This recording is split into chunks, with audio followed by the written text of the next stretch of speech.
Alright, magandang araw po sa inyong lahat mga kababayan. Batang Maynila to, it's pag-usapan natin. Eto nga nasa ating screen mga kababayan. Nagkaroon po kasi ng talakayan between vloggers and journalists. So ang tumayo pong representante ng vloggers ay si Banat Bay. At yung iba naman ay mga journalist dyan po sa mainstream media. At dito mapapanood natin kung paano supalpalin ng mga journalist itong si Banat Bay. Mahirap talaga kapag kapag nagmamarunong mga kababayan, yung sobrang taas ang tingin mo sa sarili mo. Kala mo galing-galing mo na. Sabi nga dito, ito po yung caption ng nag-post. Ha ha ha, yan tayo Kayabangan hindi ubra sa kaalaman. Opinion mo, pansarili mo na lang. Maglabas ka lamesa, tumawag ka ng tropa, mag-inuman kayo, di ba nga? Kahit close friends or family pa yan, pag opinion na ang usapan, kanya-kanya na yan. Di pwede na gawing tama, ganap na base lamang sa isang opinion. O yan yung sabi po na nag-post. Kasi mga kababayan,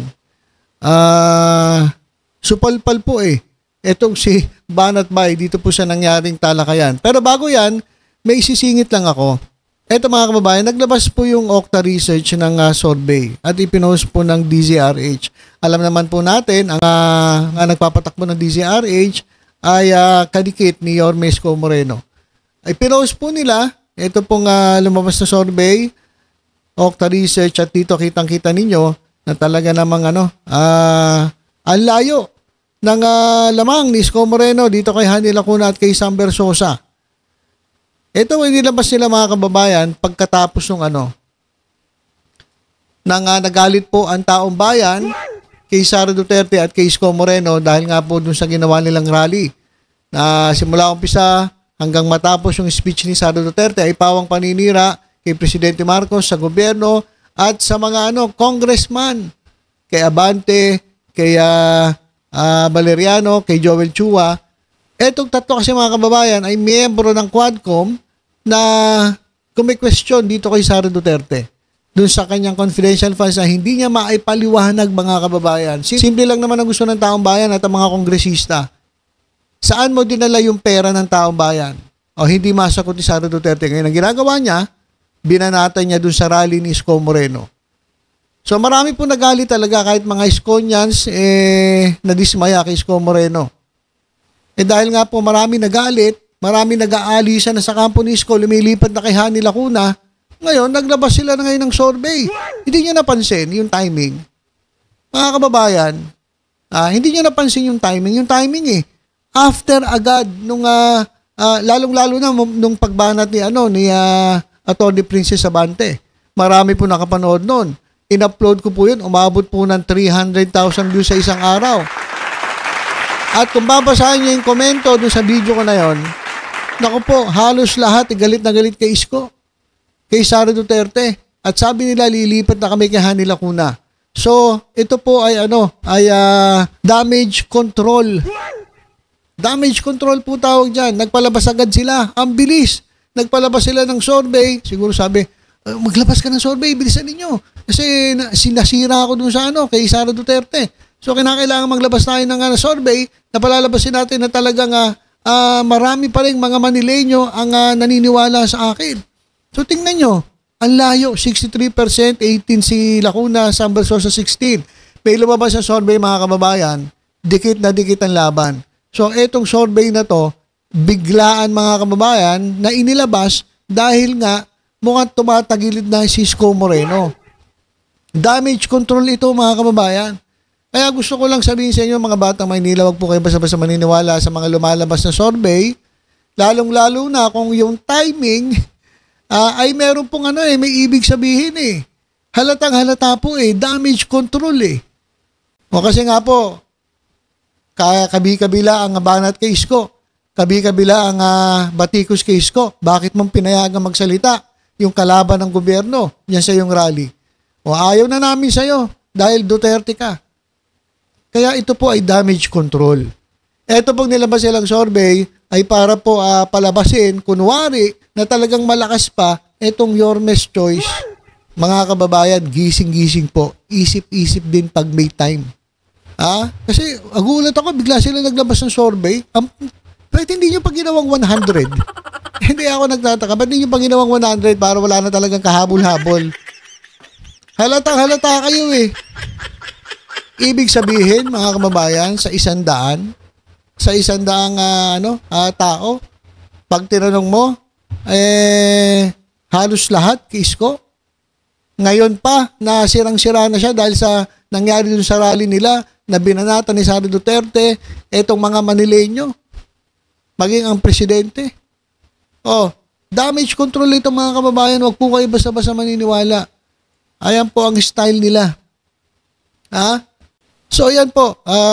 Wag po kayo maniniwala dyan sa biglaang paglabas ng survey na yan. So lang nilang palamigin ang sitwasyon kasi init na. Nagagalit na ang mga batang Maynila dito sa Yormes Choice. Dahil nga, dun sa ginawa nilang pagbigay ng pahintulot kay Sara Duterte na sirain niya ang gobyerno, sirain niya ang mga kalaban nila sa politika at lait-laitin ang kapwa nila Manileño. Kaya mga kababayan, ito po ay damage control. Huwag po kayong basta-basta magpapabudol, mga kababayan. Kapag kayo po ay nabudol, nautok, at binoto nyo itong grupong ito, patay kayo. Dahil ito po ay tuta ng mga Duterte. Kaya ingat-ingat po kayo. Balik na tayo rito. Pakinggan natin itong si Banat Bay kung paano siya lampasuhin. Dito po sa nangyaring talakayan. Panoorin po natin. Opinion. Yes, ma'am. It's So my this opinion. is not factual. Yes, So ma'am. you cannot prove itong statement mo na walang utos galing sa taas. Yes, ma'am. Ang sinasabi ko nga po ay paulit-ulit, kanina pa po, ay opinion po lamang ito. Kahit po ako nagbablog po, laging nagre-react lamang po ako sa balita ng mainstream at sinasabi ko kung ito ay aking opinion. Sa periodismo, hindi po pwedeng sabihin opinion lamang. Maraming magagalit ng mga editorial writer at saka mga kolumnista kasi ang opinion ay batay po sa empirical na datos. Hindi papasa sa thesis defense ang estudyante na magsasabi na ito ay opinion ko lamang, galangin po ninyo yung opinion ko.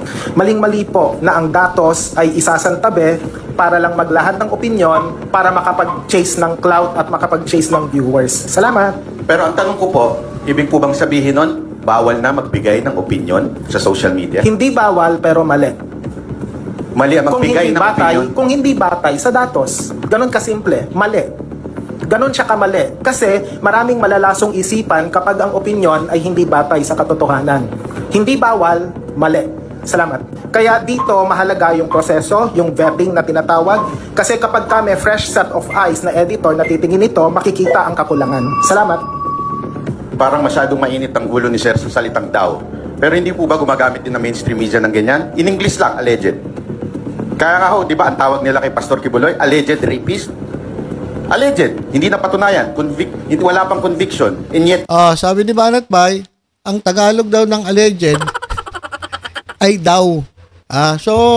Sinasabi yung daw, ang ibig sabihin daw doon alleged. Tingnan nyo kung paano siya supalpalin. Iwan na sinasabi. Pero galit na galit tayo pag ang mga social media nagsabing daw o nagtanong.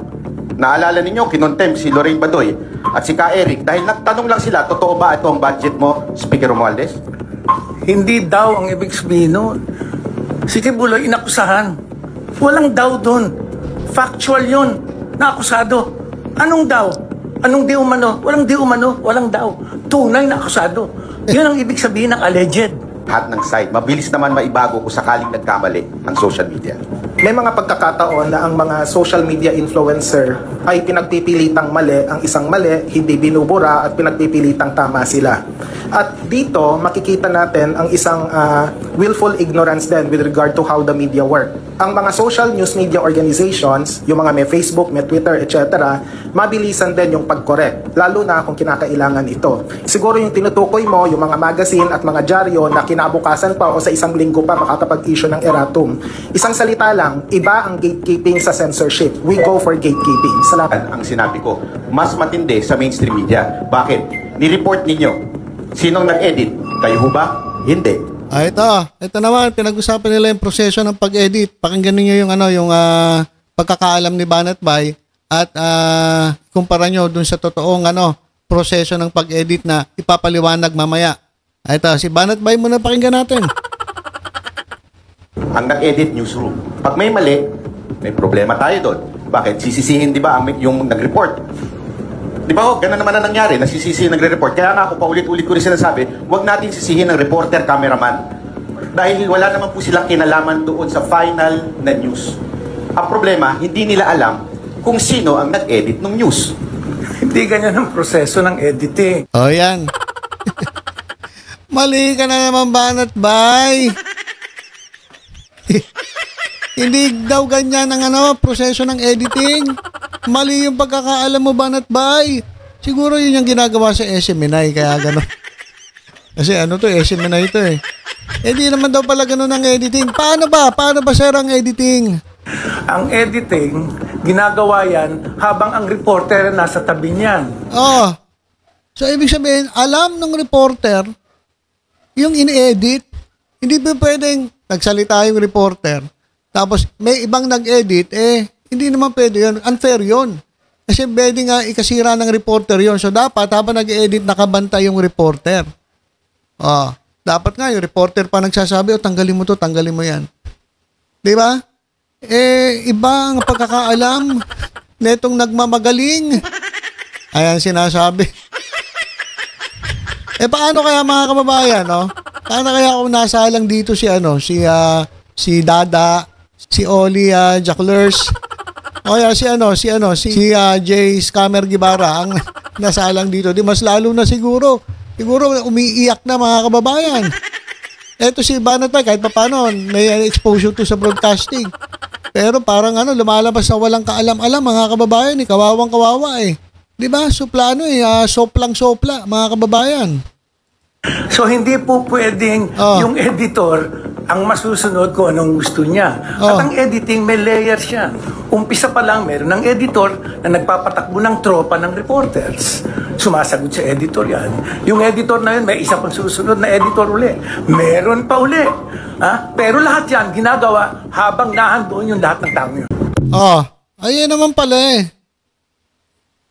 Nag-edit, nandun yung reporter, hindi pa pwedeng editor ang masusunod. Dapat yung reporter, parang ako.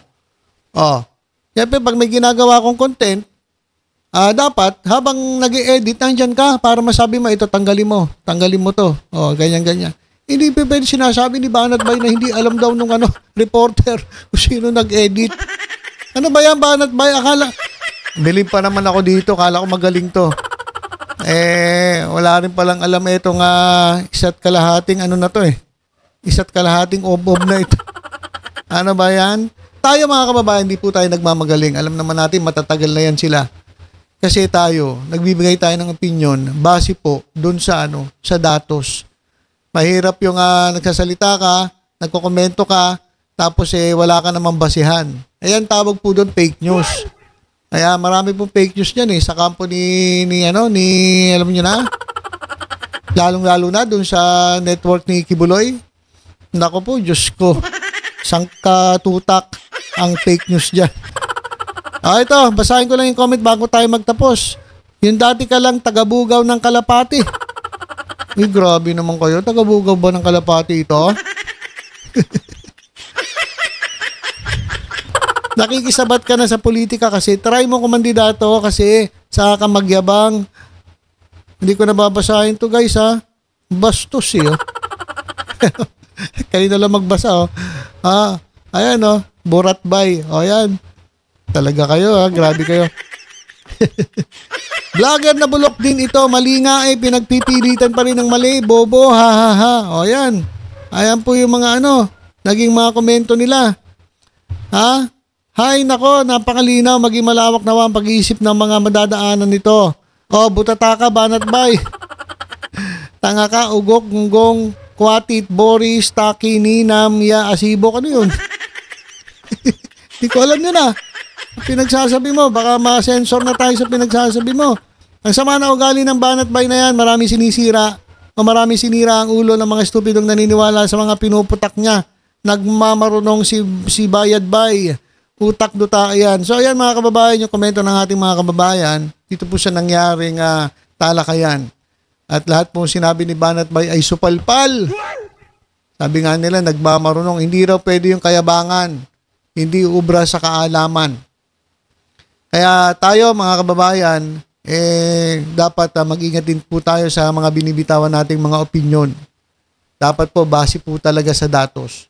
Kasi kapag hindi na po base sa datos ang ating opinyon, fake news na po yan. Ayan po ang gawain ng mga naninira sa gobyerno. Puro fake news. At ang balita pa nga mga kababayan, ito ay funded ng China. Kaya nako, ingat po tayo sa mga taong ito.